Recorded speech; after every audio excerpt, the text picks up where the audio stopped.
So, a very warm welcome to everyone.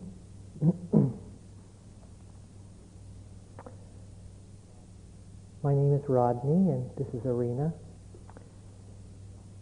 And we'll be leading the retreat this weekend.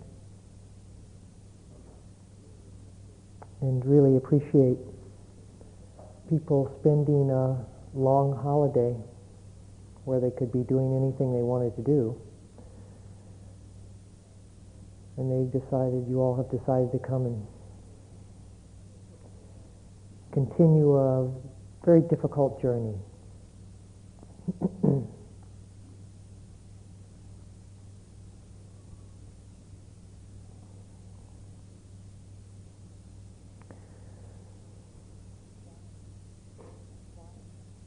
The quietness that, as we were sitting there together, is really the basis on our being together this weekend. That womb of stillness that we can return to, that is always at hand as we quiet down, as we develop a different relationship with ourselves. We become less reactive, less programmed. And that offers new potential, new possibilities. You know, this weekend is the Memorial Day weekend retreat. Memorial Day being the day that we honor those who have gone before us and died. Traditionally the military, I think, but it need not be so. It can be all of those ancestors that have come and gone. My own work is very much with hospice. I have been working the last decade in hospice work, different capacities, and have found that the concept of death and dying has been a very enlivening and participating and appreciating theme to use in my own life. And for us to look at that, the fact that this is a Memorial Day weekend, the fact that the theme of death can be used to really enhance our own life in a way that we may not be jolted to seeing in any other capacity except through death. For it teaches us something. It teaches us that the time here on earth is very precious and that it may be relatively short. It teaches us that there is an urgency to life and participating in it directly, that we may be delaying thinking that we'll live forever. It's hard to tell somebody who has weeks to months to live that they can wait to do things they know differently. And that urgency brings its own power, its own influence. It brings its own sincerity.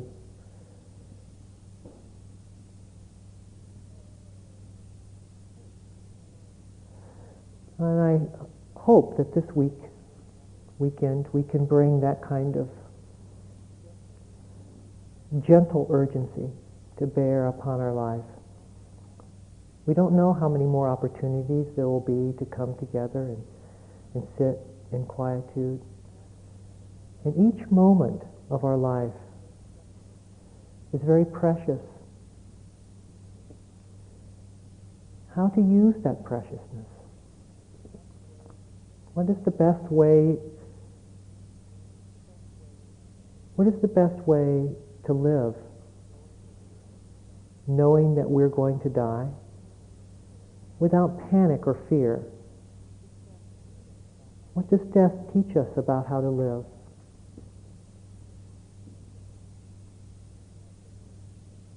I've been with countless people on their deathbed. One woman was in her mid-40s here in Massachusetts, and she had a house that overlooked the shore in Marshfield, south of Boston. And she said, I've seen the sunrise reflect on the ocean many, many times over the course of my years living here. But it's only since I've had cancer that I've appreciated the beauty of what that sunrise means.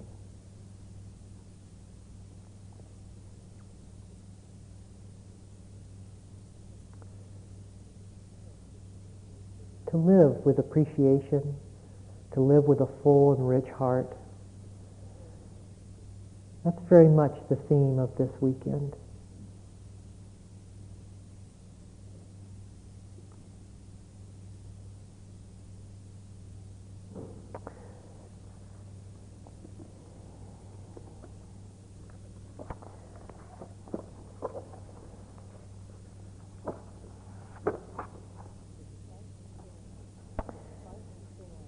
The disciples said to him, "Tell us who you are so that we can trust you."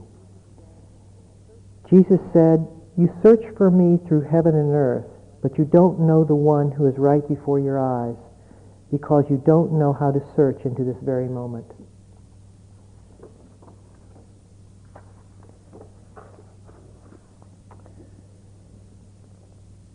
Let's not miss Christ in front of our eyes. This weekend is very much about opening up and understanding this moment in a different way. It's the vital connecting link between ourselves and life.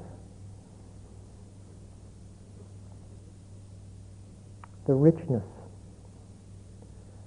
of our experience is there.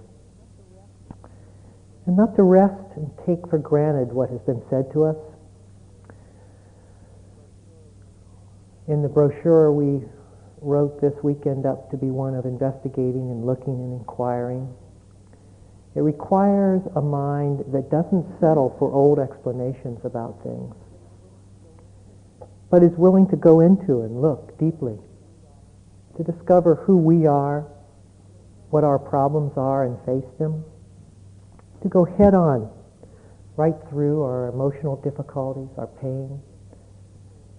To look at our usual tendencies towards avoidance. To face ourselves. And as you go through this weekend, you will be asking yourself many times why I've put myself through this.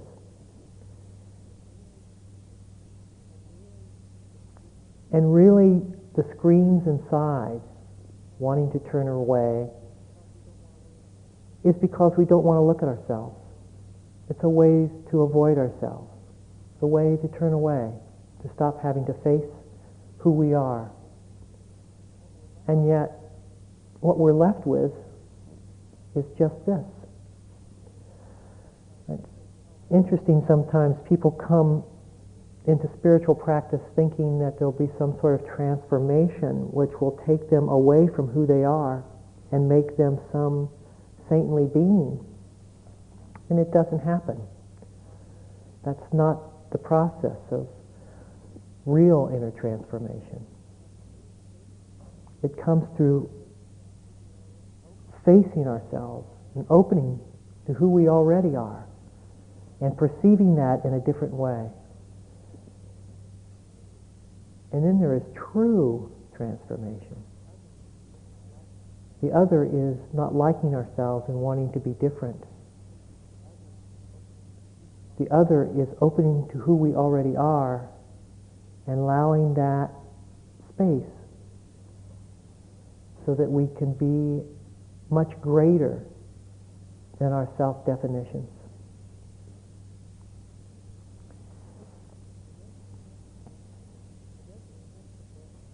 And as we begin to look and tune in to the different aspects of our mind and body experience, we learn how to listen. We learn how to see. We learn how to feel. We become alive and sensitive. I was next door this afternoon. Somebody was performing a Japanese tea ceremony, which I had never taken a part of. And there's a way to be the perfect guest and the perfect host. And you don't just gobble the tea, you drink it slowly, and then you look at the bowl and you admire the bowl and the shape of it and the utensils, and your conversation is done with awareness. And the whole thing has a richness to it through the sensitivity of not just coming in, grabbing your donut and coffee at the local store and walking out of getting in your car and going to work or whatever our usual morning habits are, but the cultivation of that quality of sensitivity, of being able to listen to ourselves, of being able to see things that are usually below our level of perception because we don't take time. There's really nothing we have to do this weekend except take time. Take time with the restlessness, with the grief, with the pain, with the joy. Take time with the whole range of what it means to be a human being. Appreciating that in ways that we never have before. Owning ourselves for the first time.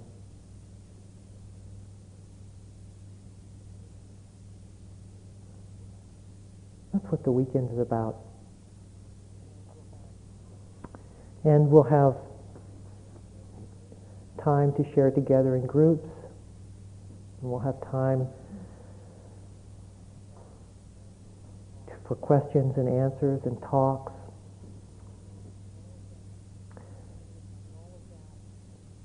And all of that really has to do with redirecting ourselves back inward, not losing the focus of this weekend. Inward directedness. And that's why we will all be in silence, not to impose some sort of harsh discipline, but because it's the best tool for keeping our focused inside. And besides that, it's kind of nice not to have to chit-chat.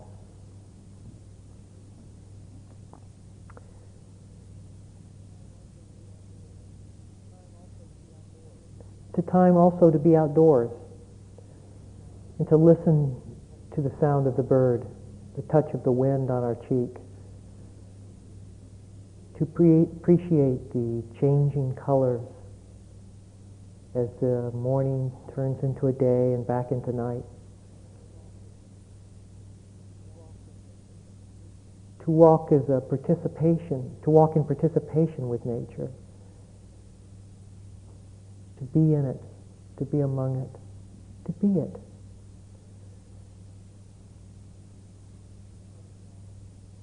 To tune ourselves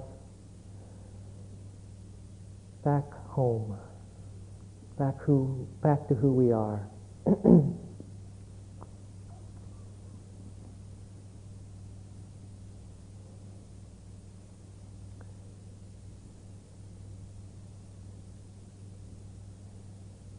So, I wish all of us a growthful weekend together and look forward to spending time with each one of you in some capacity or other.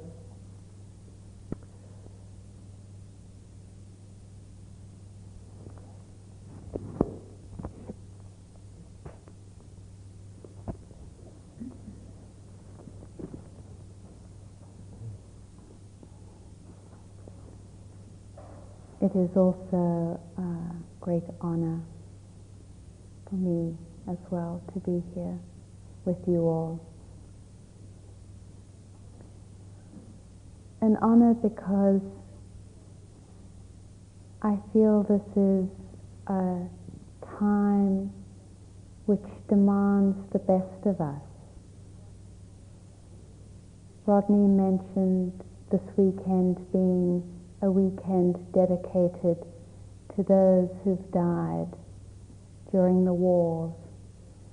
But in the last weeks, many have died in wars here in the United States. Some fast deaths and some slow deaths. We live in a time which is rampant with ignorance, with hatred, and with greed. And so it is really an honor for me to be here with you. For being here is about our vision of another way to be. Being here, whether it's conscious or not so conscious, intuitive, or just something that pulled us, feels to me to be about connecting with our hearts, connecting with a sense of a deeper purpose of being that Rodney talked about. It is about touching that inner vision that we have, our potential to more fully realize all of who we are. We each have it in our hearts, that vision that pulled us here this weekend, that vision that speaks to us of the freedom of being, that vision which speaks to us of knowing what is true about ourselves and about life all around us, that vision that speaks to us of a deep compassion for ourselves and other beings, that vision that speaks of an open heart, of equanimity and of joy. That vision too that is able to hold all that is difficult, the parts of ourselves that we don't like, the parts of life outside of us that we don't like. Our vision too, does it not, calls us and asks us, can we open up to all of it? Can we hold all of it and not reject, not split off, not blame, not judge? Can we hold it, the shadow side, the ugly sisters in the Cinderella story? Can our vision open to hold it all?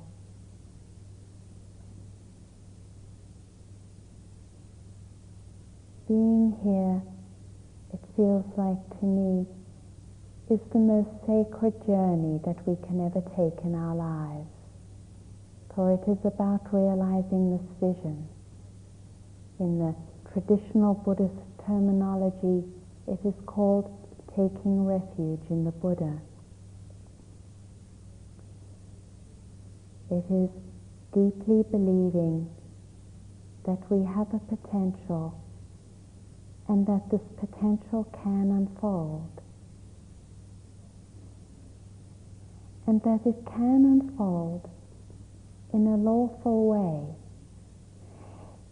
We don't have to do anything exotic. We don't have to bow down 20 times to a guru. This unfolding, this realizing of our potential can come about through our own efforts. Through our own efforts. Each one of us here is good enough, has all that it needs to take to realize our deeper vision. And it is in coming back to ourselves, redirecting ourselves, Rodney called it, coming back to be with ourselves, to be present with ourselves, to meet ourselves moment after moment, to cultivate that quality of awareness that each one of us has, but sometimes it's not so strong, to become aware, to be there for ourselves. Sounds easy, and sometimes it's not so easy. But the beauty of it is that it's possible.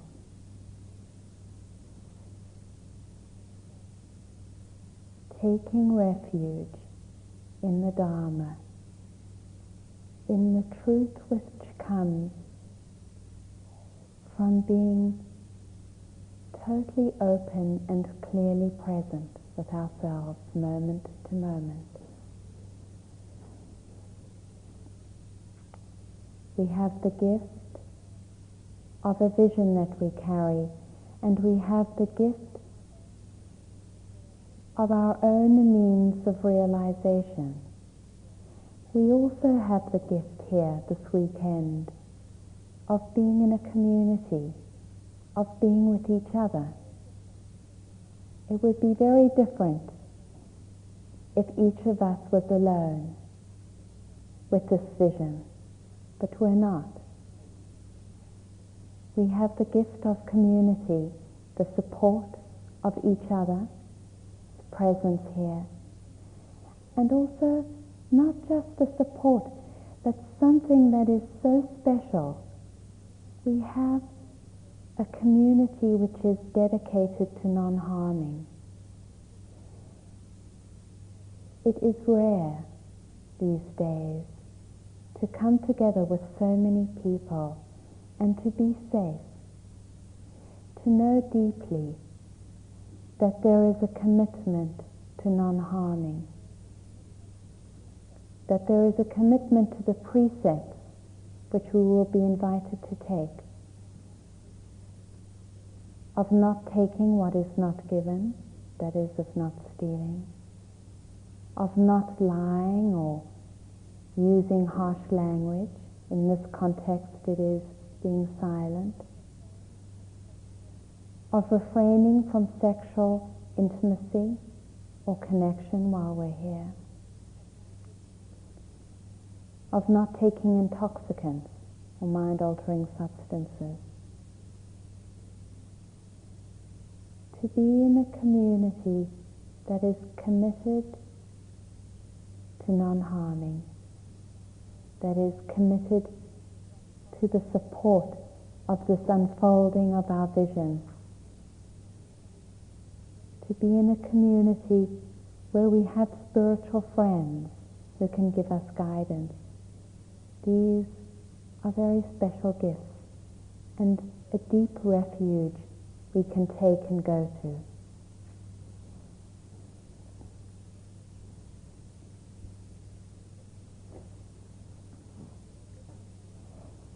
It's traditional to mark the entrance of this sacred time together for us as a community to take these refuges and precepts. And so I would like to invite us all to do this. Take a moment and allow a connection to happen to that vision.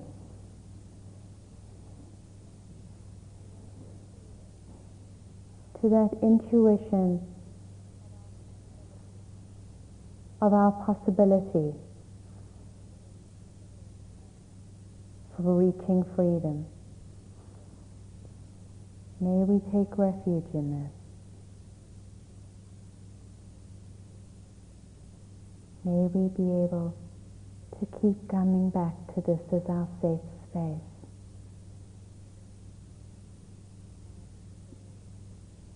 As our inspiration for this weekend.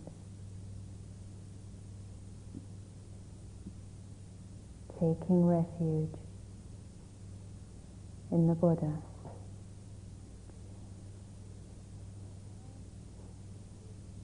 Allow a connection too to happen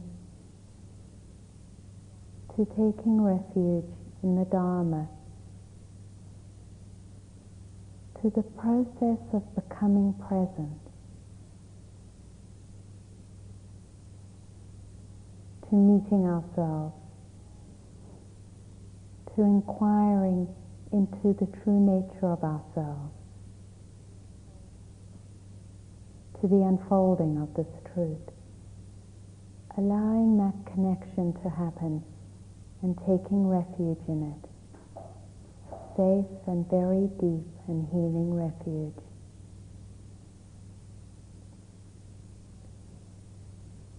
And finally, taking refuge in our community, in the support,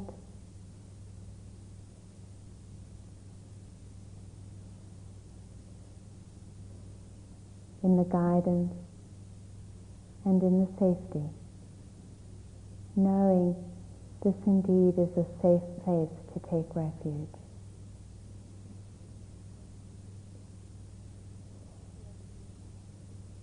In this refuge, allow there to be the acceptance of the guidelines, an invitation to non-harming. May I refrain from harming all of life. A little insect or something bigger. This weekend, may I refrain from harming life. May I refrain from speech and keep silence.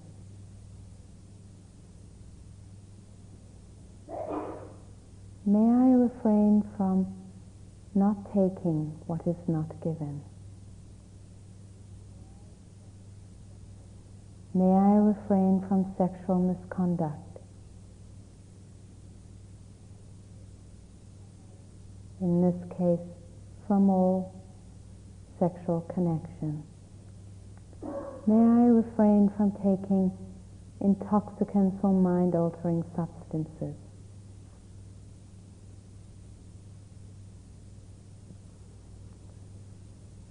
Thank you.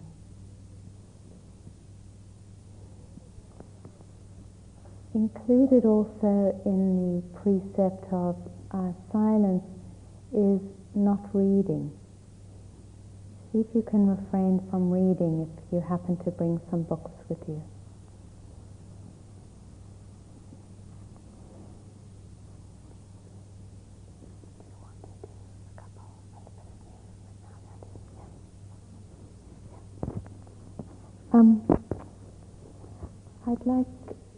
I'd like to invite us to do a bit of movement. I know you've been sitting for a while and you're probably tired, so just to take a few moments to stretch, and then we'll do our first sitting together. So let's stand up. I'll just stand here.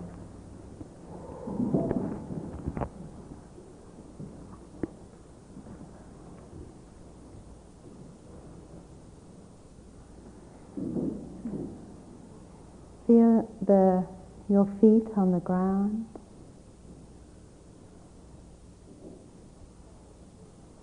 See if it's possible to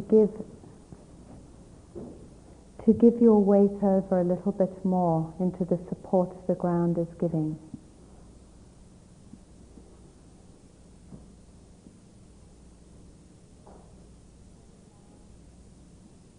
And then allow the arm one of your arms to be lifted up.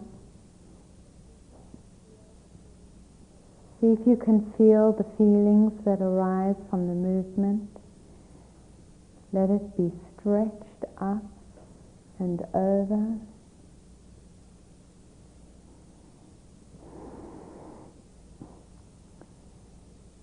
And returning, letting your body move in its own rhythm.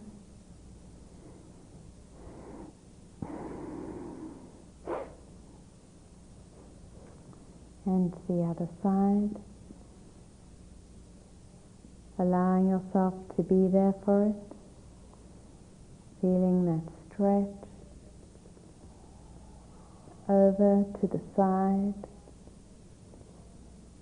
Allow the cheek to hang into it. Notice if your stomach is relaxed and your buttocks,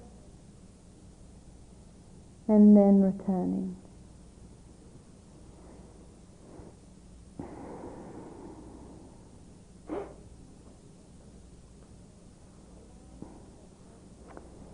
Allow the head to be pulled down towards the ground as though a string were pulling it, feeling the spine unravel.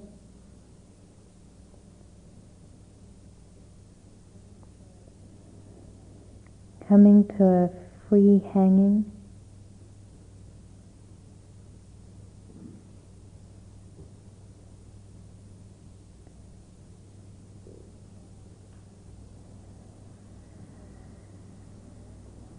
Can you allow it a little more without pushing?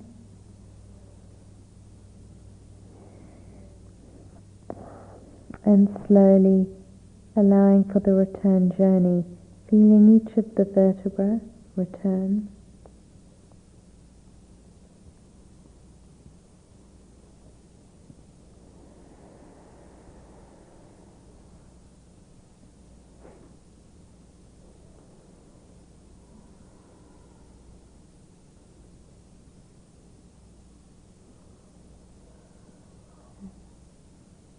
And allowing the standing.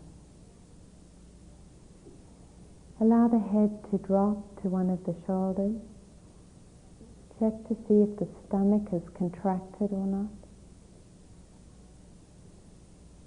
Allow the eyes to be part of the hanging. And slowly allow the head to rotate to the other shoulder.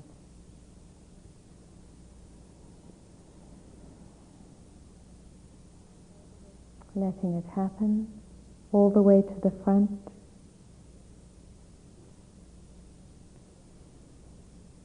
Returning to the upright position. And then starting at the other shoulder. And allowing it to rotate again.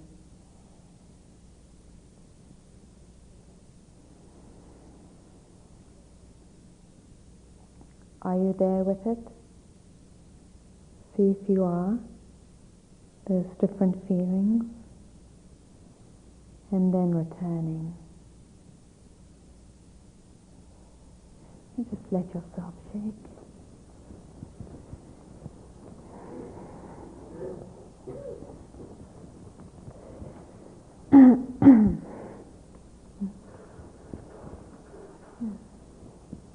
Just see if the effect of that, what happens when we bring our mind to ourselves using movement as the means for connection.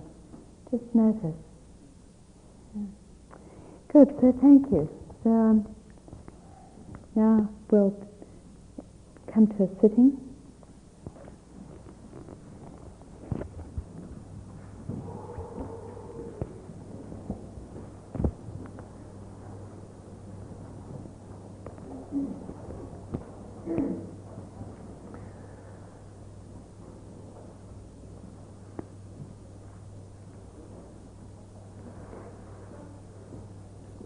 So, the practice that we'll be doing this weekend is a grounded one.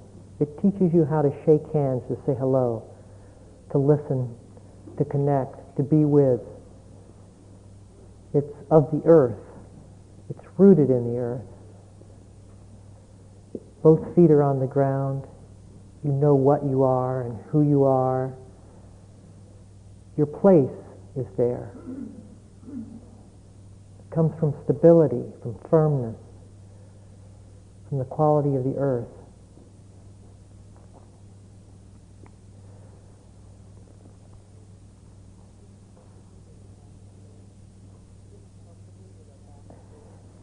Sitting comfortably with our back straight,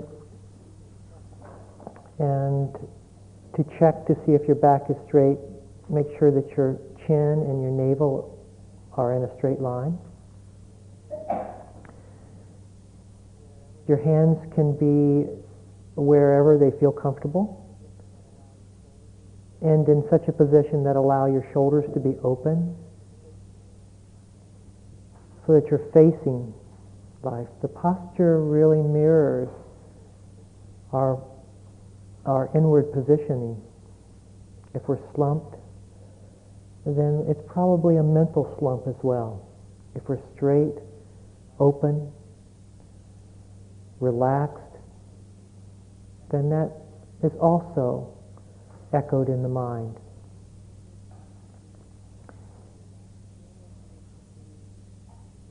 The image is to be relaxed, to be settled in, to be physically tensionless, and it might be useful just to scan your body for any areas of tension, relaxing those areas, most frequently the forehead and around the eyes, the jaw, the neck and the shoulders.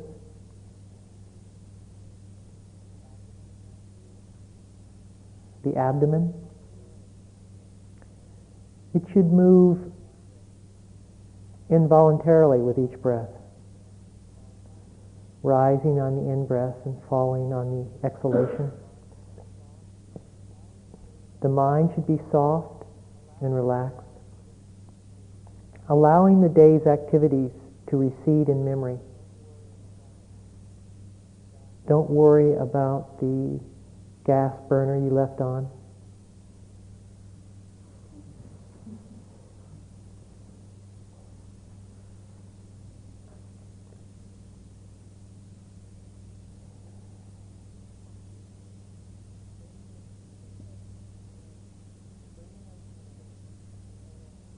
Bringing our attention from the external body parts to the movement of our breath.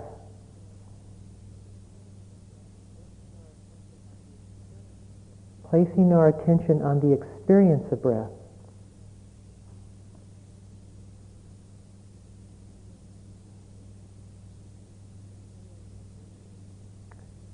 The feeling of breathing.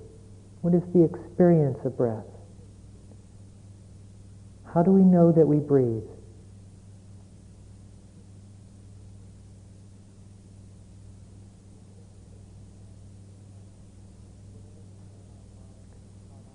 Again and again our minds will be caught up in thinking about the breath or other things, be traveling far distances. Letting all that go and just reconnecting with this moment as expressed through breathing.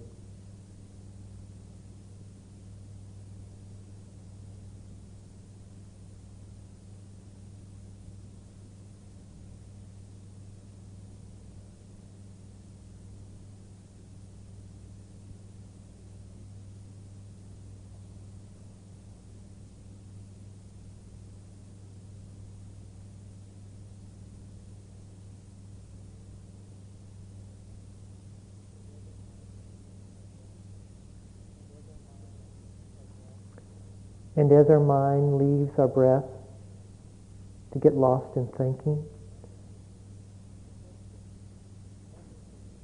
to gently, ever so gently, like you were picking up a small bird and putting it back in its nest, we return to the breathing.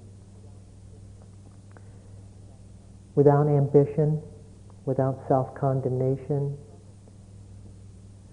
without struggle. We merely begin again.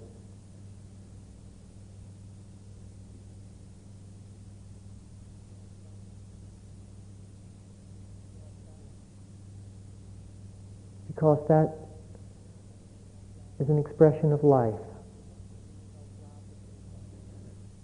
And it is our job this weekend to listen to life, to touch it, to experience it again, perhaps for the first time. And this is life in the form of breath.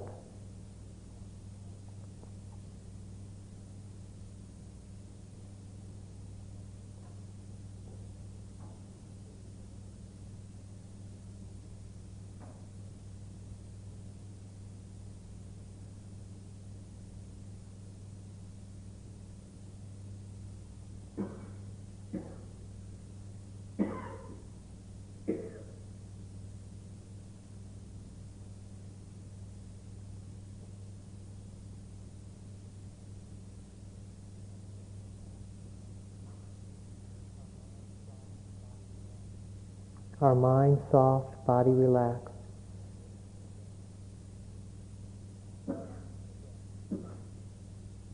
Noticing the breath.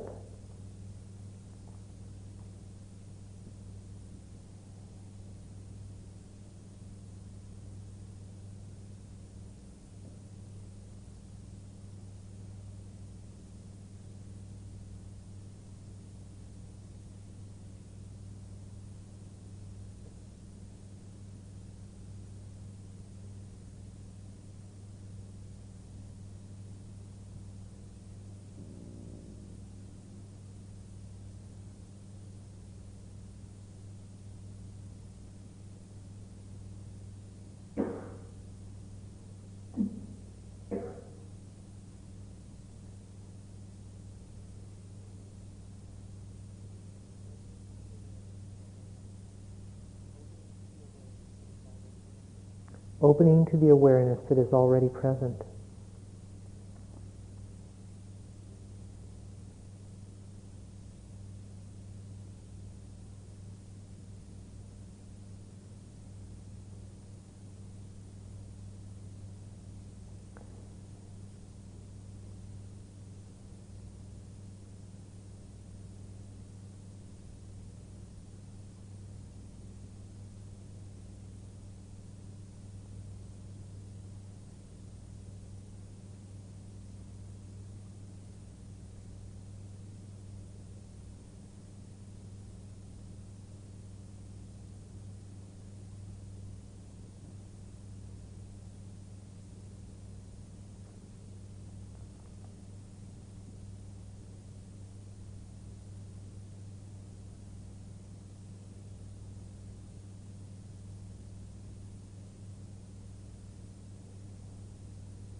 Thoughts may arise. Seeing through the thoughts and touching the breath.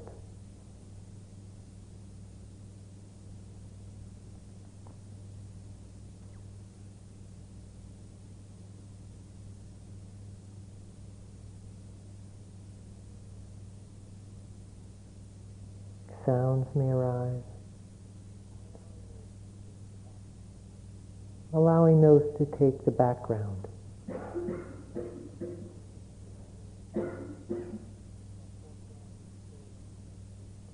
Our foreground experience is just the experience of breathing.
So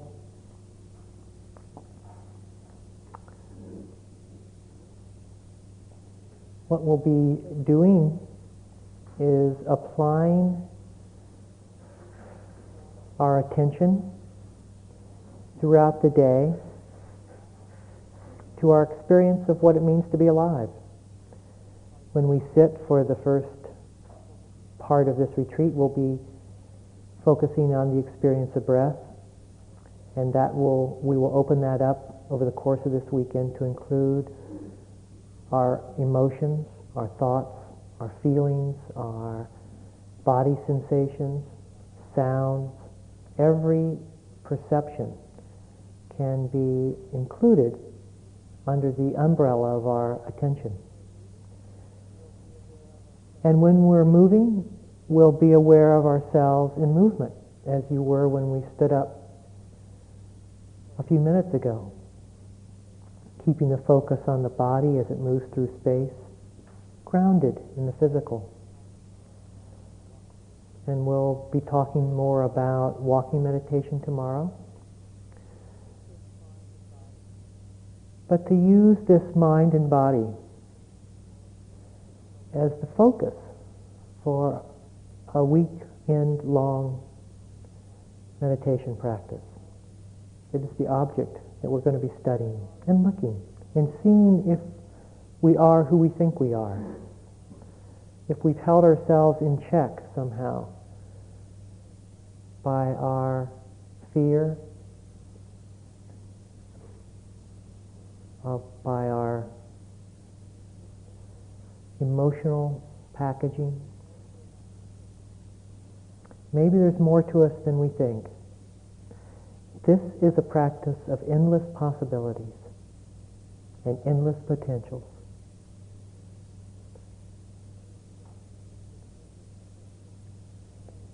And it is an endless trip into the depth of what that means. Thank you for listening. To learn how you can support the teachers and Dharma Seed, please visit dharmaseed.org/donate.